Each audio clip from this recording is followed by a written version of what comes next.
Ça, c'est moi, Angèle, à Kotoka International Airport. Je voyageais avec ma mère parce qu'elle a raté son vol 2 fois d'affilée. Avec mon oncle aussi. Et ça, c'est mon mari, Donald.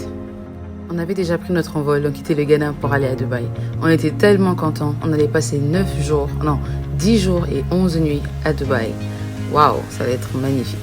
Faut dire que les jours d'avant, c'était stressant, mais j'allais bientôt vivre la vie de mes rêves.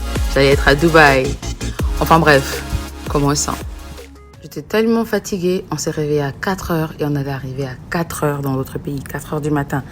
Non, c'est pas un jour de vol, c'est 10 heures de vol. N'oubliez pas qu'il y a le décalage horaire. Mais 10 heures, je vous dis, avec quoi, 1 heure de pause pour aller prendre un autre avion, c'était tellement stressant. Là, on a fait escale à Addis Abeba, on a pris un autre vol.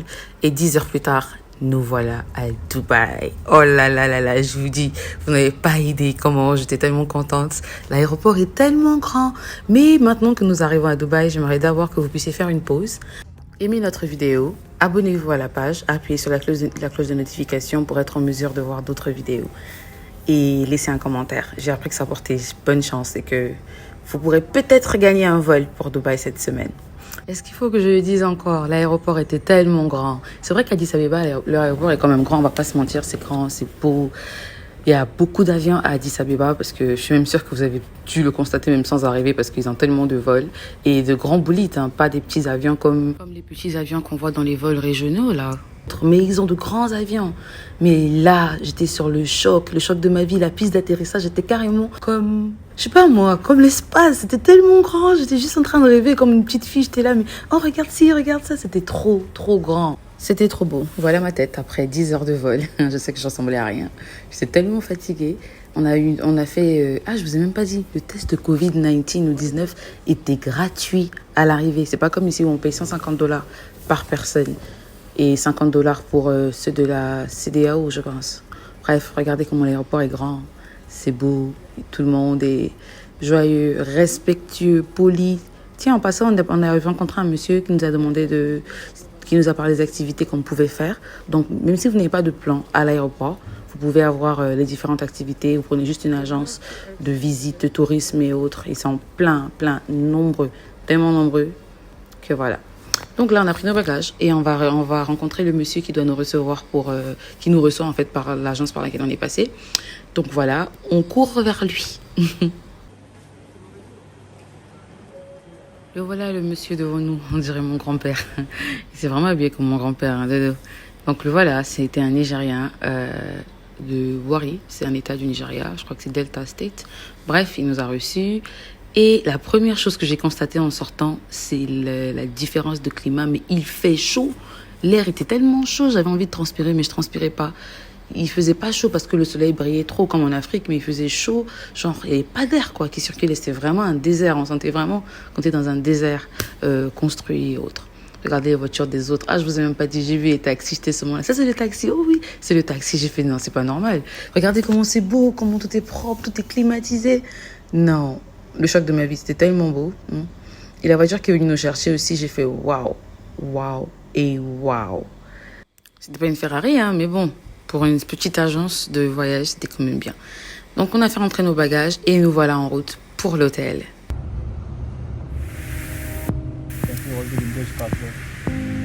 Is it free? All the oldest Dubai cars. Dubai, all vintage cars, ambulance, 5-4s. Museums, yeah.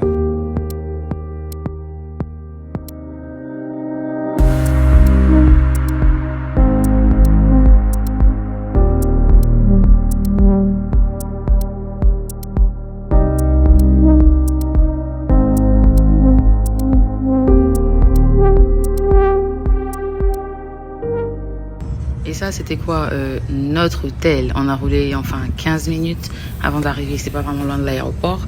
Et c'était carrément bien situé pour les activités qu'on voulait faire. Pas celles que l'agence a prévues, mais nos activités personnelles. C'était tellement grand. Ça s'appelle Hyatt Regency Hotel. Il y a aussi galerie parce qu'il y a des appartements aussi que vous pouvez louer. Et voilà, on est arrivé. Voilà notre hôtel, ça c'était la réception. J'ai vu une image de 3 vieux hommes sur le truc comme ça. Voilà, ils m'ont dit que c'était les 3 dirigeants de Dubaï. Le roi lui-même, Mohamed, je mettrai son nom, le maire de la ville et je pense le Premier ministre, quelque chose comme ça. Ça, c'était ma tête. Après les 2 heures, les 10 heures et 2 heures de plus avant d'arriver à l'hôtel. Donc voilà un peu à quoi ça ressemblait. C'était pas mal, c'était plutôt beau, plutôt pas mal. Mais le pire restait encore à venir. J'avais pas vu la chambre, elle était tellement petite. L'une des seules choses que j'ai pu aimer, c'était la douche parce que c'était pas si moche. On avait une vue bizarre sur la piscine de l'arrière-cour, le terrain de tennis et la ville. C'était un peu bizarre. C'était flou, je trouvais, à mon goût. Il y a son pote qui est venu nous rendre visite et nous apporter de la bouffe nigériane. On a mangé. Et avec lui, après, on est allé au mall. On devait se reposer ce jour-là, mais on est allé à Dubai Mall. Le plus grand mall en termes de boutique de Dubaï.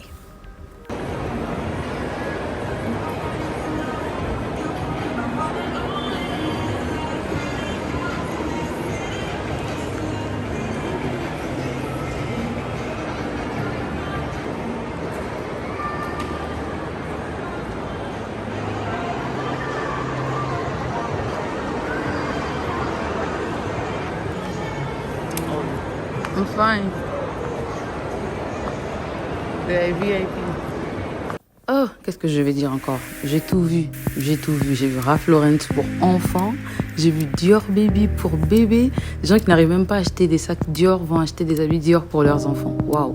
C'était tellement beau. J'ai adoré. C'était magnifique. En tout cas, c'était grand. Il y avait beaucoup de boutiques. J'ai vu au moins 5 boutiques, différentes boutiques de Dior. On a fait un peu de shopping. Unfortunately, comme disent les Anglais, j'ai eu un problème avec mon téléphone. Donc, toutes mes photos, tout mon téléphone était freezé pendant tout mon voyage. J'ai dû le réparer juste avant de partir. Donc, ces photos-là, c'est celles que j'ai prises avec le téléphone de mon mari. C'est un peu bizarre, mais vous allez faire avec. J'avais fait de meilleures vidéos, mais bon, on fait avec. Ça, c'était Versace. J'ai vu aussi Gucci, il y avait plein de marques, il y avait plein. Et puis voilà. Oui, voilà, on arrive au vif du sujet. On arrive au principal. On arrive à mon côté, mon coup de cœur. Vous savez, je suis amoureuse. J'aime beaucoup les sucreries. J'adore la pâtisserie française, pâtisserie marocaine, pâtisserie... En tout cas, la pâtisserie, je kiffe grave. Donc, j'ai vu ce truc-là, j'ai vu ce restaurant. C'était écrit Yamakawe, je crois. Ils n'ont même pas de page Instagram, le choc. C'est japonais. C'est un peu genre street food... à l'enchère de rue, c'était très bon. J'ai pas aimé leur pain au chocolat, c'est ce que j'ai pris. J'ai pas aimé. J'ai pris 2-3 trucs, mais j'ai à peine aimé. J'ai même pas aimé la crème pâtissière. En tout cas, je suis trop habituée au gâteau français, c'est la base. Les pays des autres sont pour avancer. Chez eux, on paye pas avec les pièces ou avec l'argent. On va pas se mentir. Bon, on va pas se cacher la vérité. Ça, c'est les pays développés, hein. C'est pas les pays en développement. Ils sont allés loin. Ils ont réussi. Regardez comment c'est beau. Bref, c'est Japon Bakery, voilà le nom. C'est comme ils appellent ce qu'ils font là-bas. C'était pas du tout bon. Mais vous pouvez aimer, les goûts et les choix diffèrent. Donc voilà, on a visité le mall. On a fait quelques courses, on est allé chez Zara. C'est dommage que j'ai quand même perdu beaucoup de vidéos parce que vous aurez vu. Et j'ai retrouvé beaucoup d'habits qu'on revend ici, que des filles vendent ici plus cher, genre à 70 000. J'ai pris ça là-bas genre à 20 000, à 10 000, à 15 000, à 5 000 même. En tout cas, c'était très beau. On a visité Dubaï et on a aimé. On a vu les chutes d'eau là et on voulait prendre des photos comme tout le monde, comme tout bon touriste à Dubaï. Donc on est descendu parce qu'on était à un niveau plus haut. On est descendu et voilà, on est arrivé à l'endroit en question. Il y avait beaucoup de gens qui prenaient des photos, des nationaux, des gens qui vivent... Non, pas de nationaux parce qu'on a dit qu'à Dubaï, on voit pas les nationaux facilement dans la rue comme ça. Donc voilà, on est arrivé à l'heure de gloire. On a pris nos photos. Comme deux bons amoureux, on voulait enlever notre masque. Ils ont dit que c'était pas possible, c'était pas autorisé. Il y avait un garde quelque part là. Et voilà le résultat. De belles photos, de beaux souvenirs de nous à Dubaï. Merci d'avoir regardé. Laissez un pouce bleu. C'est la première vidéo. On a passé 10 jours, donc vous aurez différentes vidéos. J'espère que vous allez aimer. Laissez un pouce bleu, un ton bleu et abonnez-vous. Merci. Bye.